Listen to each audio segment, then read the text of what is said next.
할렐루야. 오늘도 주님의 크고 놀라우신 은혜와 평강이 여러분에게 함께 하시기를 간절히 축복합니다.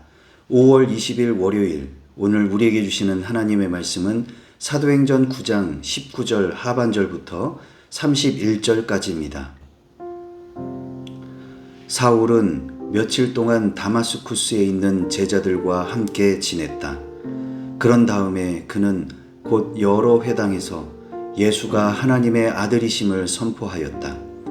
그 말을 듣는 사람들은 다 놀라서 말하였다. 이 사람은 예루살렘에서 예수의 이름을 부르는 이들을 마구 죽이던 바로 그 사람이 아닌가. 그가 여기에 온 것도 그들을 잡아서 대제사장들에게로 끌고 가려는 것이 아닌가. 그러나 사울은 더욱더 능력을 받아서 예수가 그리스도이심을 증명하면서 다마스쿠스에 사는 유대 사람들을 당황하게 하였다. 여러 날이 지나서 유대 사람들이 사울을 죽이기로 모의하였는데 그들의 음모가 사울에게 알려졌다. 그들은 사울을 죽이려고 밤낮으로 모든 성문을 지키고 있었다. 그러나 그의 제자들이 밤에 사울을 광주리에 담아서 성 바깥으로 달아내렸다. 사울이 예루살렘에 이르러서 거기에 있는 제자들과 어울리려고 하였으나 그들은 사울이 제자라는 사실을 믿을 수가 없어서 모두들 그를 두려워하였다.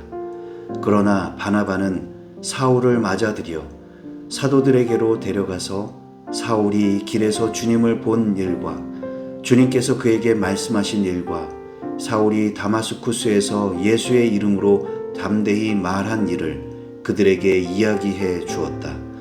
그래서 사울은 제자들과 함께 지내면서 예루살렘을 자유로 드나들며 주님의 이름으로 담대하게 말하였고 그리스 말을 하는 유대 사람들과 말을 하고 토론을 하기도 하였다. 그러나 유대 사람들은 사울을 죽이려고 꾀하였다. 신도들이 이 일을 알고 사울을 가이사랴로 데리고 내려가서 다소로 보냈다. 그러는 동안에 교회는 유대와 갈릴리와 사마리아와 온 지역에 걸쳐서 평화를 누리면서 튼튼히 서갔고 주님을 두려워하는 마음과 성령의 위로로 정진해서 그 수가 점점 늘어났다. 아멘. 오늘 말씀은 사울이 전도를 하였다가 위험에 처했고 급하게 피신하여 예루살렘에 갔다가 다시 다소로 내려가게 된 이야기입니다. 지난 시간 사울은 제자들을 핍박하고 잡으려고 다마스쿠스로 갔다가 거기에서 예수님을 만나게 되었지요. 그 뒤에 사울은 사흘 동안 앞을 보지 못하였다가 아나니아라는 제자를 만났습니다. 아나니아는 사울에 대한 주님의 계획이 무엇인지를 이미 들었습니다. 중요한 본문이니 9장 15절 말씀을 읽어드리겠습니다. 가거라, 그는 내 이름을 이방 사람들과 임금들과 이스라엘 자손들 앞에 가지고 갈 내가 택한 내 그릇이다. 사울은 애초부터 주님께서 쓰시려고 눈여겨보시고 특별한 주님의 목적을 위해 예비된 사람이었습니다. 그것은 이방 사람들과 임금들과 이스라엘 자손들에게 예수님의 이름으로 가지고 가는 사람이었지요. 이렇게 해서 사도행전은 이제 사울, 그러니까 사도 바울의 이야기를 시작하고 있습니다. 아직은 사울이 사도로서 활약하기 전이기 때문에 그의 유대식 이름인 사울로 소개하는 것이죠. 사울은 변화를 바꿔서 아나니아를 비롯한 예수님의 제자들과 함께 지냈습니다. 그 후에 그는 여러 회당에서 예수님이 하나님의 아들이심을 선포했습니다. 그러자 사람들이 다 깜짝 놀랐던 것이죠. 예수님의 이름을 부르는 사람들을 마구 죽이던 저 사람이 도리어 지금은 예수님의 이름을 전하고 있다니 어떻게 이럴 수가 있느냐는 것이죠. 성경은 사울이 주변 사람들을 당황하게 만들었다고 전하고 있습니다. 급기야 배신감을 느끼던 동료 유대인들이 사울을 죽이려고 했습니다. 이를 눈치채고 제자들이 사울을 급하게 피신을 시켰지요. 이에 사울은 예루살렘으로 이동했습니다. 예루살렘 교회로 가서 자신의 변화를 설명하고자 했지만 거기에 있던 제자들은 사울을 믿을 수가 없었고 사울을 매우 두려워하기만 했던 것이죠.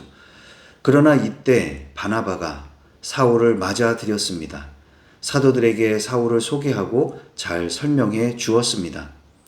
사울은 예루살렘에서도 예수님의 이름을 전하였고 이 일로 유대 사람들과 논쟁을 하다가 또다시 살해 위협을 받게 되었습니다.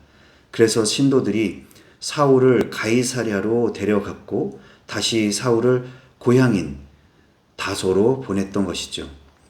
우리는 이 성경 말씀을 읽으면서 불과 몇 구절 만에 사울의 이동 경로를 듣게 되지만 사실상 사울은 다마스쿠스에서 3년, 예루살렘에 잠시 머물다가 다소에 가서 무려 10년 이상을 지내야 했습니다. 자, 그럼 오늘 주신 말씀을 붙들고 우리는 어떻게 살아야 할까요? 첫 번째로, 여러분도 예수님으로 인해 주변 사람들을 당황하게 하고 있습니까? 사람은 잘 변하지 않습니다. 그러나 뭔가 달라지고 변화가 된다면 무슨 일이 있는 것인지 잠시 생각을 해보게 되죠. 예를 들어 헤어스타일을 확 바꾸게 되면 무슨 일이 있느냐, 어떤 일이 있었느냐 묻게 되는 것입니다. 또는 어떤 사람이 갑자기 확 달라지고 태도가 변화되면 주변 사람들이 당황을 하면서 우스갯소리로 이런 말을 하기도 합니다. 저 사람이 죽을 때가 되었나? 왜 저러는 것이지? 그렇습니다. 사울은 주변 사람을 당황하게 하는 사람이었습니다. 저 사람이 갑자기 왜 저러는 것인가? 사람들이 당황할 정도로 그는 변화된 삶을 살았기 때문입니다. 여러분은 어떻게 살고 있습니까? 늘 그래왔던 것처럼 그럴 만한 사람으로 살고 있습니까? 아니, 저 사람이 오늘은 왜 저러나? 그게 싫은 게 아닙니다. 기분 나쁜 것이 아니어야 합니다. 웃지 않던 사람이 갑자기 웃음이 많아지고 늘 화가 나 있는 것 같은 사람이 갑자기 부드러워지고 스크루지 영감같이 구두쇠 같은 사람이 갑자기 자선을 하고 주변 사람들을 챙겨주고 그렇게 좋은 쪽으로 달라지니 주변 사람들이 무척 당황을 하게 되는 그런 변화된 삶을 살아가고 있습니까? 쉽지는 않겠지요. 오죽하면 저 사람이 죽을 때가 되었는가 하면서 살아있는 동안에는 사람은 잘 안 변한다고 하겠습니까? 그렇지만 예수님을 만나고 예수님을 믿는다는 것은 바로 그런 것입니다. 주변 사람들을 당황하게 만드는 것, 그런 것이 전도하는 것이고 우리가 그리스도인으로 살아가는 삶의 모습입니다. 두 번째로, 여러분은 바나바처럼 맞아들이고 있습니까? 사울이 아무리 변화되었다고는 하지만 그의 지난 과거를 볼 때 사울을 같은 사람으로 받아들이기는 무척 어려운 일이었습니다. 우선 무서웠을 것입니다. 사울의 주도 아래 스데반이 순교를 당했고 사울 때문에 가족을 잃거나 고초를 당한 사람들도 분명히 있었을 것입니다. 그런 사람이 갑자기 나타나서는 나는 달라졌다고 하고 나를 받아달라고 하면 쉽게 받아들일 수가 있을까요? 성경은 제자들이 사울을 믿을 수 없었다고 했습니다. 그렇지만 예루살렘에 있던 바나바가 사울을 맞아들였습니다. 그를 품어주었고 그의 진정성을 확인하며 믿어주었습니다. 그는 성령이 충만해서 이 모든 것이 성령께서 하시는 일이라는 것을 간파할 수 있었기 때문입니다. 사람의 마음으로는 용납이 안 되지만 성령님이 주시는 마음으로는 용납하고 이해할 수 있는 것이 있습니다.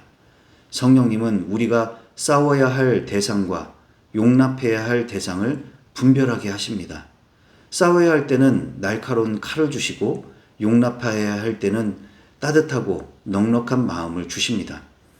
그러나 악령은 반대로 역사하지요.